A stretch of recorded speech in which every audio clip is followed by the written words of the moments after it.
Namaste and welcome to Youth and Development produced by Today's Youth Asia. In this TV show, Youth and Development, we bring young leaders face to face with the key players of development works.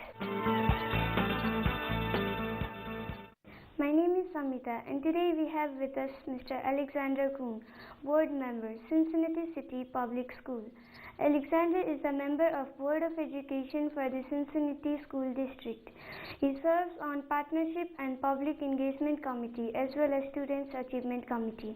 He is also currently serving as an adjunct instructor at Cincinnati State Technical and Community College. He received his bachelor's degrees in Integrated Social Studies from Ohio University and master's degree in Mental Health Counseling and Human Development from Lindsey Wilson College. Hello Nepal, my name is Alex Kuhns and I'm an elected board member of the Cincinnati Public School Board. I am from the Independent Party, which means I'm neither a Republican or a Democrat. And my areas of interest are education and sports, primarily soccer. I also have an interest in religion and I'm looking forward to meeting some monks later in the week. As a board member for the Cincinnati Public Schools, we are charged with setting policy and overseeing the superintendent of schools and the treasurer of schools. We must make sure that the schools are funded and that the curriculum is appropriate to make sure that our students are competing on the world stage. By doing this, we can affect the globe in the future and make sure that our future is a more educated group and that we don't repeat the mistakes from history. We've come to Nepal in order to learn about the culture here, in order to meet people that have a stake in what goes on in politics, and to also share our stories.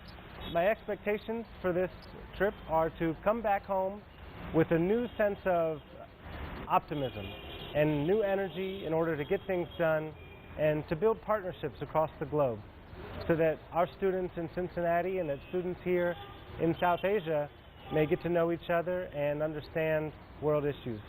You serve as an education specialist to the Lighthouse Youth Services, where you developed and implemented daily education programs for the runaway and homeless aged between 10 and 18. How was your experience with them? My experience there is one of the defining moments of my life. It was my first full-time professional job after I had completed college, and I went in wide-eyed and bushy-tailed, ready to make a change.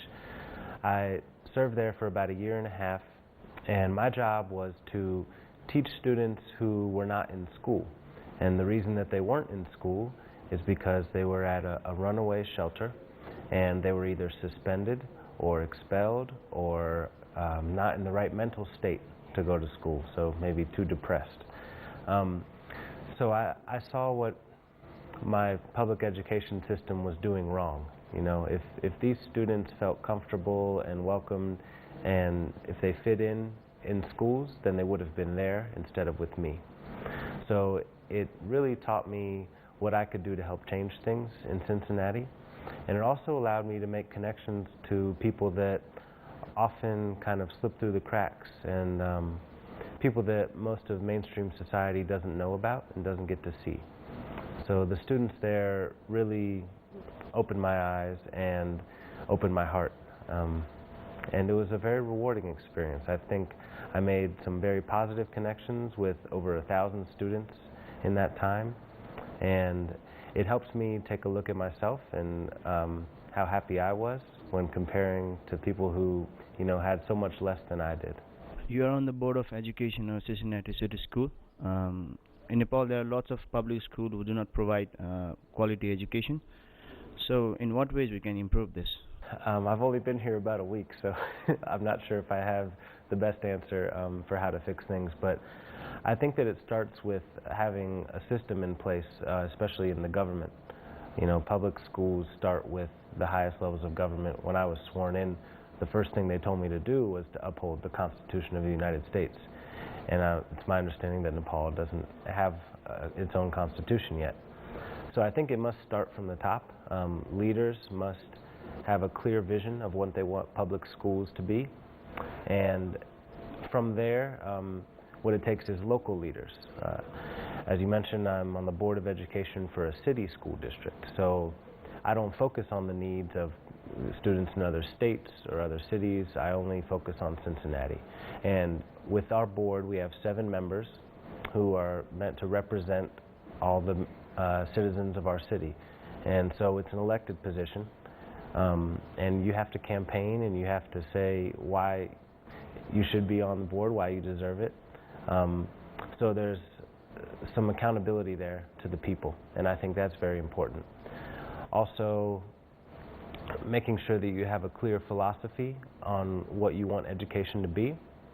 I think it means different things in different places, so some leaders in Nepal must kind of get together and decide what education means to them. Why is it important? It could be economic, because we want to train workers, or it could be a more emotional thing, you know, to make sure that we develop socially and bond together. I think education is very important for that, because at a young age, really for me, this was the case. School was a fun place. It was where I made friends. It's where I learned how to interact with people. And I, to be honest, didn't care as much about learning my ABCs or world capitals or mathematics for that matter. It was more about making friends and learning how to interact with people. So it's social education as well as academic education, I think. And those are just 2 ways to look at it. There could be more. So I think it starts with the leaders, and it also requires some enthusiasm at a local level, some activism. People have to stand up and say to the leaders, this is what we want our education to look like. Another thing that would be important is the facilities. This is something we focus a lot on in Cincinnati, is whether or not we have the smart boards or you know, wireless internet in our classrooms. I think in Nepal it's a different level of focus, you know, making sure you have clean and safe buildings in safe neighborhoods, you know, with things like clean drinking water and some of the more basic needs, as it's a more developing country than the United States. So I think that there's really a lot of progress that needs to be made. During my short time here, I've heard that education didn't really have a formal structure until the 1970s here in Nepal. And I think that that's going to make it a lot more difficult to galvanize a system of education since it's so new. You don't have a history or a legacy of education. What it may require is looking into other realms of the social sphere, such as the religious community. That's where morals and values are developed, and I think that that ties in with education very much. So it may take some creativity and some people from different spheres, cross-boundary cooperation and collaboration in order to develop a contemporary system that can help Nepalis connect with people around the world. This is another thing that I think would benefit the Nepali country and also the United States, is to have exchange programs where students can come from Nepal to the United States and vice versa, and other countries as well, to help learn about the cultures and how they differ. And I know that for me, when I travel, it changes me. And I think that that's the case for everyone. It's really hard to define how it changes, but your perspective is different. And I think if we can do this at a young age, that would be very important. So it's something that I plan to do as a board member in Cincinnati to help bridge some of these gaps and create bonds around the globe. The media, like it assists in creating a huge impact on in the youths today, but that impact is not necessarily always leads to a positive one. There are a lot of inappropriate things shown in the media nowadays. So how do you think that the impact of the media can be changed to, you know, shape the youth in a more positive way? I think it's a great point you raised. The media, we kind of say in the United States, it's almost like the fourth branch of government. You know, you have the legislative, the judicial, the executive, and then the media is almost just as influential. I know that I learned a lot of things just by watching TV and movies growing up. So it does have a heavy impact, and I think one of the ways to make sure that it's positive is by keeping it as intellectual as possible. And that's one of the things I appreciate about today's Youth Asia, is that they have feature stories about real issues that matter. And it's not about music videos all the time. So that's one thing, is to kind of balance that out, is to make sure that you have channels that that show the fun stuff, but also the important stuff. And as I mentioned in my last response, having real life connections and experiences and travel, that kind of shifts the focus off of media. What media does is connect us to things that aren't right in front of us. If we actually go to a place instead of seeing it on TV, we have a much clearer understanding. So I think that that's critical, that people develop these people-to-people interactions and experiences, and don't rely on the media to educate. It is important, but it's not the only element. You are a member of the Cincinnati City Schools board member. You must have gone through a lot of issues regarding youth problems. Bullying being one of the major problems, but like due to a recent social media or say new changes, cyberbullying has been a big issue in the youth nowadays. So what are your views on the cyber issue, and how do you think that we can tackle it? Cyberbullying is a very difficult issue. I think what makes it hard is, it relates to the last response I had as well. It's much easier for me to type something mean on a computer than to say something straight to someone's face. Because when you're making that personal connection and you feel the emotions of the person as soon as you say something, you're much less likely to say something harmful. Now we know that before cyberbullying existed, there was still bullying, so eliminating cyber media won't eliminate bullying. But I think that a reliance on cyber communication will lead to more inappropriate interactions. If people are only communicating through Facebook and Twitter or YouTube and not communicating as much face-to-face, then the interactions are more likely to become less positive. So I think that encouraging youth to make real relationships face-to-face, engaging all their senses, not just reading someone's mind through letters, but rather hearing and seeing and feeling the same environment at the same time. That's a good way to eliminate, such negative interactions. Well, what are the ways in which you think media, especially social media, help for the betterment of the youths? So in contrast to the things I've been saying, I think that media can be very helpful. And the ways that it can do this are to give some responsibility and really some power to the youth. Oftentimes the youth receive. The adults decide what it is that the youth should experience. Engaging youth in the media helps shift that focus. It lets adults see what's important to youth, because oftentimes the older we get, the harder it is for us to remember what it's like to be young. And it's very different. When your bodies and minds are still growing and developing, you think of things differently. Something that I've learned through my training and experiences is that the teenage mind is especially different. And it's in a positive way. As a teenager, you easily focus on the opposite of what you've been told.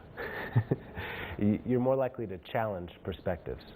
And this is something that adults don't always do. We kind of get comfortable in our way of thinking, and we have our interpretations of the world, and we're happy to just settle on those.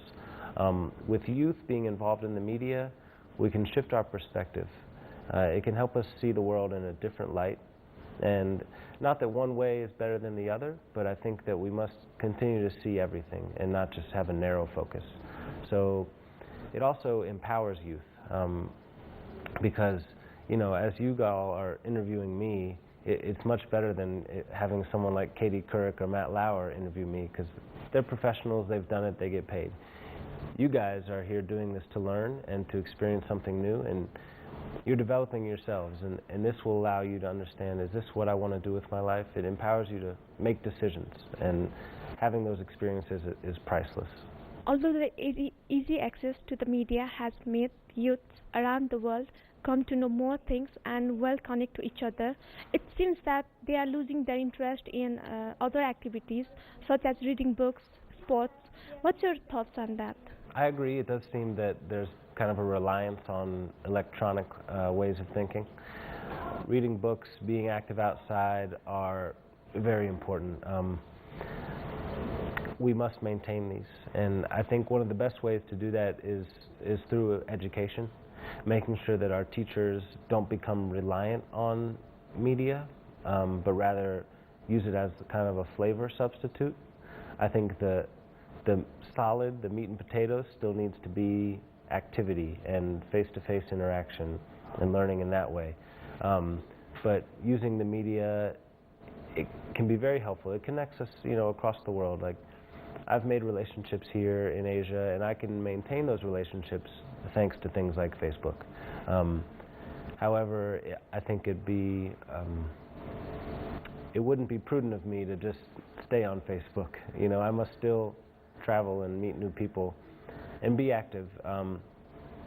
There's a lot of problems in our country with childhood obesity, and a lot of that comes from children spending too much time in front of screens, whether it's video games, TVs, movies, or computer interaction. They don't spend enough time outdoors. I myself am an avid hiker, camper, skier. I even enjoy canoeing. So being outside and in touch with nature is something that I think is very important. So the more experiences we can offer children in doing this, the better. And I think that in our schools, when we have a captive audience, we have the opportunity to give some of these experiences that might not otherwise be granted. Especially when you're dealing with students who come from lower socioeconomic status. If you have a family that's struggling to make ends meet, they won't have time to take their kids camping on the weekend, I'm sure. So within education, within public funding in those ways, we can offer these experiences to kids that might not otherwise have them. What are the ways in which you think youth can use media for the betterment of their future? I'm going to leave that to the youth to decide. I'm somewhat of a creative thinker, but it's not easy for me to see the next step in technology. I think that reading an article online or watching a video online that's educational and then allowing students to post comments and to interact in that way, to force them to think critically and to be able to read each other's responses is one of the best ways to use media. It's something that I do in my classroom. You can put an article out there and then encourage students to read, respond, and then respond to each other's comments. And this is something that can be done across distances. So you can compare your responses to a student in Cincinnati's and broaden your perspective in that way. Throughout your trip in Nepal, what has been the best moment for you? The best moments have come when interacting with other people and making kind of heart-to-heart connections. There's two individuals in particular that I feel very close to. One is a man who does a very similar thing to me. He teaches a class in college called College Success Strategies, and we've bonded over that topic. We've shared some of our ideas about how to teach, and we've kind of galvanized our understanding about what it takes to educate. And also, I've connected with someone on a more social level, someone who's close to my age, going through similar things in life, developing as a professional, and also, falling in love and forming a family. There's just things that I think most people in their late 20s are thinking about. So kind of making those connections with people who are similar to yourself on the other side of the world is very eye-opening. And other than the delicious food we've eaten, those have been the best things. What do you like to say to the youth who want to become like you?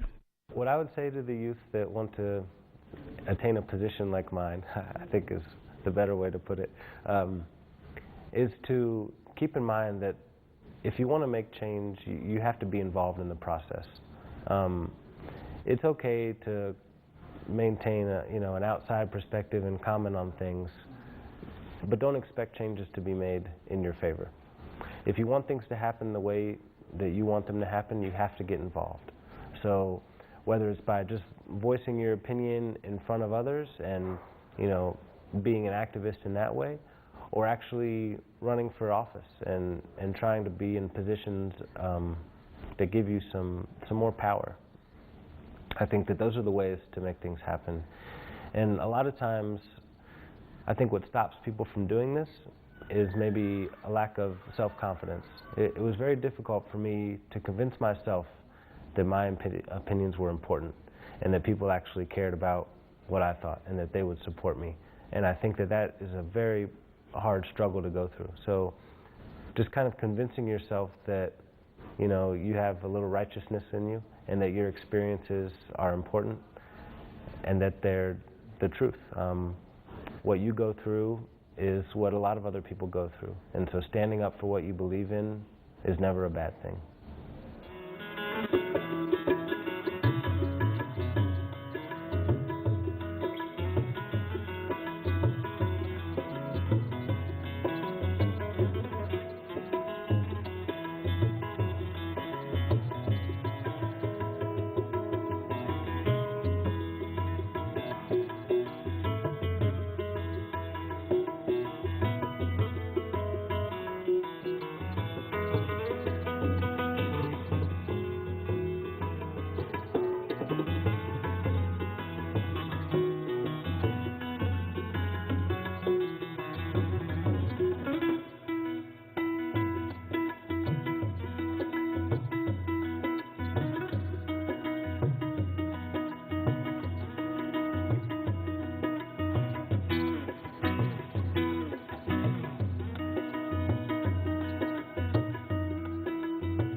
Thank you for being with us. We look forward to your feedback. Our email address is youthtya@gmail.com. We'll be right back next week at the same time. Have a nice week. Namaste.